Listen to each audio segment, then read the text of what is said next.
नमस्कार पुष्पालक मित्रांनो, स्वागत आहे आपले भेट गुरु या युट्यूब चॅनलवरती. मित्रांनो, आजच्या व्हिडिओमध्ये आपण आपल्या गोठ्यावरती जर नवीन गाई किंवा म्हैस त्या ठिकाणी खरेदी केली तर आपण ती लवकरात लवकर आपल्या गोठ्यामध्ये कशा पद्धतीने सेट करू शकतो, तर या विषयावरती माहिती घेणार आहोत. तर यामध्ये मित्रांनो, सर्वात पहिली जी गोष्ट आहे तर ती म्हणजे आपण आपल्या गाई किंवा म्हैसला मुबलक प्रमाणामध्ये स्वच्छ पाण्याची व्यवस्था करणे खूप गरजेचे आहे.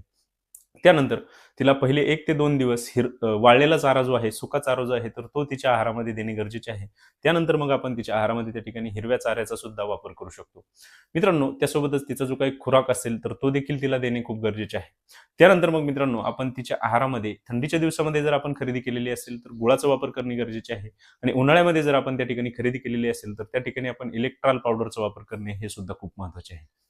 त्यानंतर मग मित्रांनो, आपण आपल्या गाईला रेस्टोबल जे काही सिरप येते, तर त्याचा वापर 50 मिली सकाळी आणि 50 मिली संध्याकाळी याप्रमाणे 5 ते 10 दिवस जर त्या ठिकाणी केला, तर आपल्या गाईला खूप चांगले फायदे त्या ठिकाणी पाहायला मिळतात.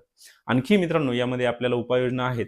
आपल्याला जर या विषयावरती सविस्तर माहिती पाहिजे असेल, तर त्याचा व्हिडिओ आपल्या YouTube चॅनलवरती अपलोड केलेला आहे. आपण तो नक्की पहा. धन्यवाद.